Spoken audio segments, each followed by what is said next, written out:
안녕하십니까. 2023년 2월 20일 최병모의 팩트 시작하겠습니다. 오늘 아침 중앙일보를 보면 일면에도 없고 마지막 사설면에도 없고 그 다음에 사설면 옆에 그 한 장 너머에 보면 오피니언면이라고 있습니다. 원래 신문에는 다 오피니언면이 있습니다. 오피니언이라는 게 무슨 뜻이죠? 주장, 의견 뭐 이런 뜻입니다. 근데 그 오피니언면에 실린 장세정 논설위원의 칼럼이 하나 있습니다. 저는 오늘 아침 이제 정치부 기자의 시각에서 보면 가장 눈에 띄는 기사가 그 안에 구석에 잠자고 있다, 이렇게 생각을 합니다. 자, 제목이 뭐냐면, 신문을 보면 제목이 이겁니다. 이재명 수사 시즌2 싱글 코테이션하고 핵심은 대북 송금 의혹, 이렇게 되어 있습니다. 그런데 중앙일보 인터넷판을 보신 분들은 아시겠지만 인터넷판에는 제목이 뭐로 되어 있느냐? 단독 이렇게 되어 있습니다. 더블 코트로 하고 문정부 청와대 청인사, 그리고 또 더블 코트로 하고 성남공항서 달러 뭉치 실어 북 보냈다, 이렇게 되어 있습니다. 제목이 완전히 다릅니다.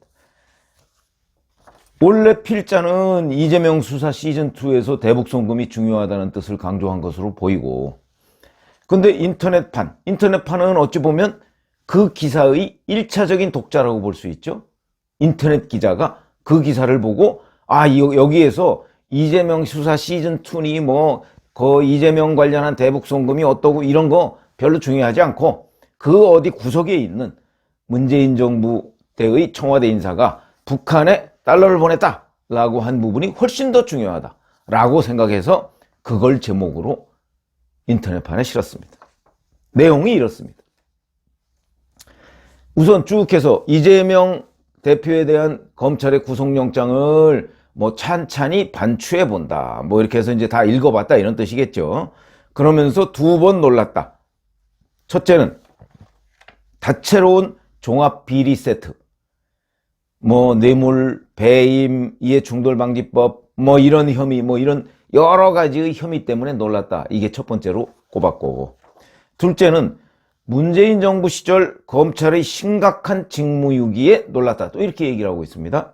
이낙연 당시 경선 후보죠. 그 캠프가 제기한 의혹에 대해서 문재인 대통령이 임명한 바로 그 김호수 검찰총장 체제의 수사가 얼마나 부실했었느냐, 이런 부분을 새삼 여기서 느끼게 된다, 이렇게 해서 이제 놀랐다는 부분.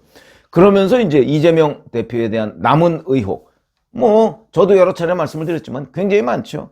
쌍방울 대북 송금, 변호사비 대납, 백현동 대선 경선 자금 비리, 정자동 호텔 건설 특혜 등등 이런 얘기들을 쭉 거론했습니다. 그 다음에 나오는 게 김대중 정부 때의 대북 송금, 이걸 거론을 했고요. 그리고 나서 마지막 부분에 이런 얘기가 나옵니다. 문재인 정부에서의 대북 송금은 과연 한 푼도 없었을까?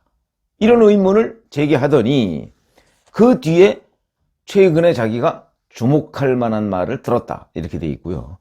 2018년 세 차례 열었던 남북정상회담을 전후해서 청와대에 근무했던 한 공직자, 이렇게만 표현이 돼 있습니다. 그 누군지는 모르죠. 이 공직자의 전언에 따르면이라고 돼 있고요. 대통령 전용기 등 방북 항공편이 오갔던 성남 서울공항을 통해 북한으로 규정을 초과하는 거액의 달러 뭉치가 반출됐고, 돌아오는 비행기에는 김일성, 김정일, 김정은 세습정권 우상화와 공산주의 이념 서적이 가득 실려왔다는 것이다. 이러면서 출입국 관리 담당 법무부와 관세청 파견 공무원들에 따르면 신고 없이 반출할 수 있는 한도, 다 아시죠? 1인당 1만 달러를 넘긴 달러 뭉치가 아무런 제지 없이 오갔다고 한다. 이러면서 또 하나의 코멘트가 등장합니다. 대북 협상 경험이 풍부한 국가정보원 출신 고위 당국자는 북한은 비밀 접촉 때마다 예외 없이 뒷돈을 요구한다. 그런데 문재인 정부가 2018년 세 차례의 남북정상회담을 성사시키고 그 다음에 2019년 평양 경기장에서 문재인 대통령이 군중들 한 15만 명 모였다고 하죠. 그때 연설을 합니다. 그게 뭐 평화의 상징으로 전 세계에 전파가 됐었죠. 그 부분에 관해서 과연 대가 없이 이루어질 수 있겠느냐. 지금 쌍방울 대북송금 문제와 관련해서 저도 여러 차례 말씀드린 적이 있습니다. 북한은 이런 일들에 대해서 반드시 대가를 요구합니다. 대가 없으면 이런 일이 없습니다. 그렇기 때문에 저는 이재명 그 경기도지사의 대북 사업에도 반드시 뒷돈이 있었다. 온 더 테이블 머니가 있고 언더 더 테이블 머니가 있고, 그래서 김성태 전 쌍방울 그룹 회장이 북한에 $10,000를 줬다고 하는데 공식적으로 온 더 테이블에서는 테이블 위에서는 $800만 온 더 테이블 아래에서 $200만 더 준 걸로, 최소 $200만 더 준 걸로 돼 있지 않습니까? 그렇듯이 북한에는 반드시 협상에 뒷돈이라는 거는 뭐 온 더 테이블 머니일 수도 있고, 그 다음에 언 더 테이블 머니는 개인적으로 그 협상에 참여하는 사람들을 챙겨주는 돈, 이런 걸로 이해를 하시면 되는데, 그렇게 써서 칼럼은 그냥 여기서 마무리됩니다. 그럼 이게 무슨 일? 첫 번째, 제가 드는 의문은 이 안에 있는 문재인 정부의 대북 송금 의혹이 만약에 사실이 아니라면, 여기다가 또 확신이 없다면 여기다가 칼럼이든 그게 스트레이트 기사든 뭐든 여기다가 쓰면 안 되죠. 그쵸? 이거는 적어도 본인이 이거는 사실이라고 믿을 만한 여러 가지의 정황들이 있고, 우선 기본적으로는 자 2018년 남북정상회담 당시에 청와대에 근무했던 그 당국자가 믿을 만해야 되고, 그 말을 적어도 어디에서 본인이 확인해 보려는 노력을 했어야 하고, 그리고 본인도, 기자도, 논설위원이죠, 사실이라고 믿을 만한 충분한 근거가 있을 때 쓰는 게 기사입니다. 그래야 어찌되면 나중에 설령 오보를 냈더라도 법원에 가서 약간의 면책이 될 수 있는 거거든요.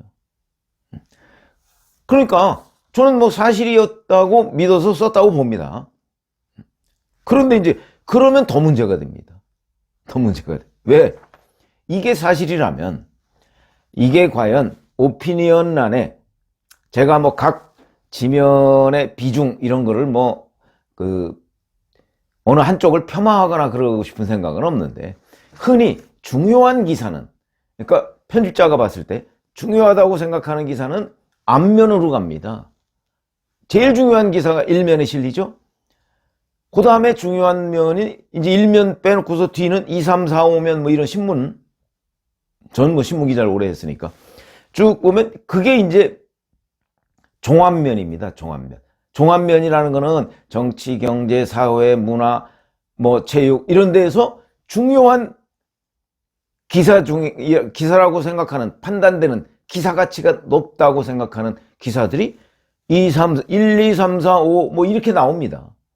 이거는 순서는 아니지만 적어도 1면에 가장 중요한 기사가 나오고, 예를 들어서 만약에 월드컵에서 대한민국이 우승했다 그러면 체육 기사지만 어디에 실어야 되겠습니까? 1면에 실어야죠, 당연히.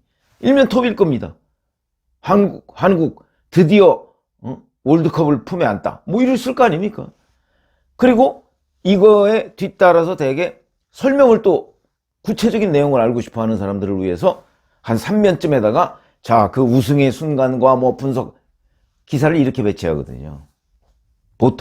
보통의 그 언론 매체들이. 자, 그렇다면 이 기사는 사실이었으니까 썼을 것이고, 그럼 그렇게 사실이라고 믿었으면 어느 논설위원의 칼럼 속에 녹여서, 그것도 그 칼럼의 앞부분에 있는 것도 아니고 맨 뒷부분에 그냥 거의 안 보이도록 이렇게 둘 기사의 가치, 그건 아니다. 저는 그렇게 본다는 겁니다. 이 정도면 조금 더 확인을 하든가 뭘 어떻게 해서 당연히 이른바 스트레이트 기사로 1면에 나와야 되는 거죠. 일면이든 종합면이든 어디에 나와야 되는 기사입니다.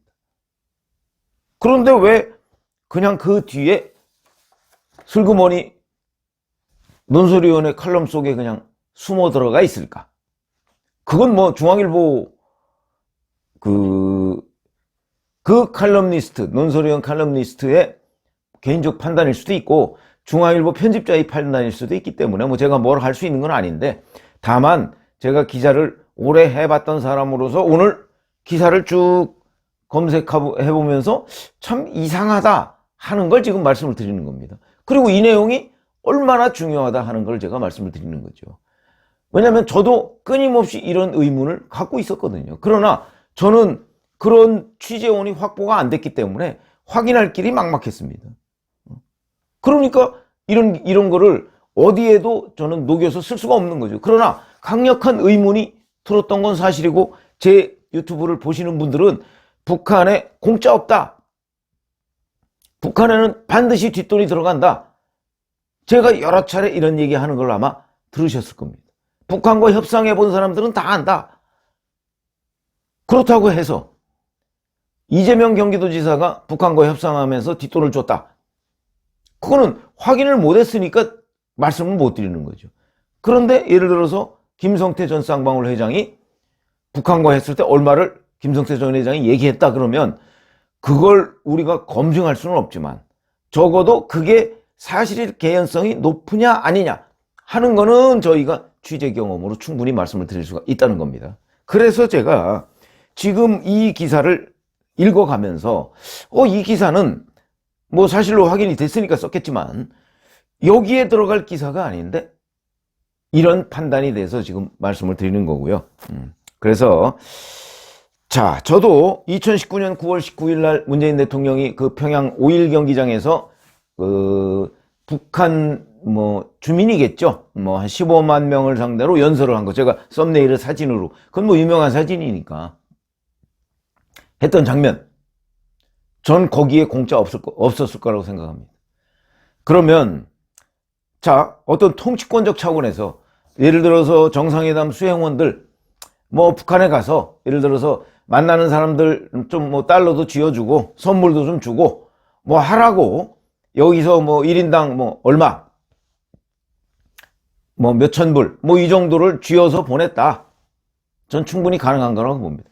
저도 1990년대 초반에 평양에 갔을 때 당시 안기부에서 수행원들한테 뭐 소정의 달러를 줍니다.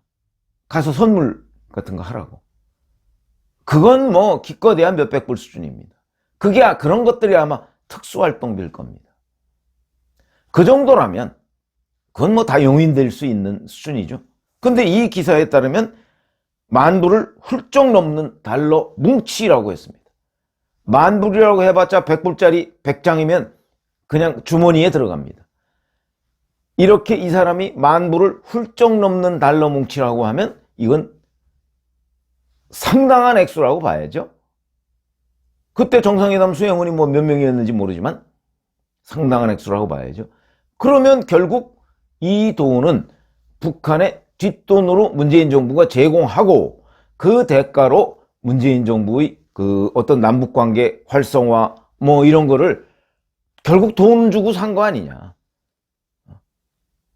그런데 그 돈이 끊기니까 지금 김정은, 그러니까 문재인 정부 말기에 북한으로부터 철저하게 무시당했던 거 아닙니까? 그 후에는 돈을 안 줬던 것 아닙니까? 이런 이제 의문까지 쭉 드는 거죠. 이건 뭐 제가 북한 당국으로부터 확인할 수 있는 얘기도 아니고 문재인 정부 인사로부터 제가 들은 것도 아니지만 유축컨대. 그렇기 때문에 오늘은 제가 이 중앙일보 오피니언면 한 칼럼의 구석에 있는 그 기사가 유난히 눈에 띄는데 이 기사의 배치와 취급을 이렇게 해도 되나 하는 생각이 들어서 말씀을 드렸고요. 앞으로 이 기사와 관련해서 저는 검찰이 수사해야 된다고 봅니다. 이재명의 대북송금보다 이거는 몇 배 더 무시무시한 얘기가 될 가능성이 높다, 이런 판단 아래 말씀을 드렸습니다. 고맙습니다.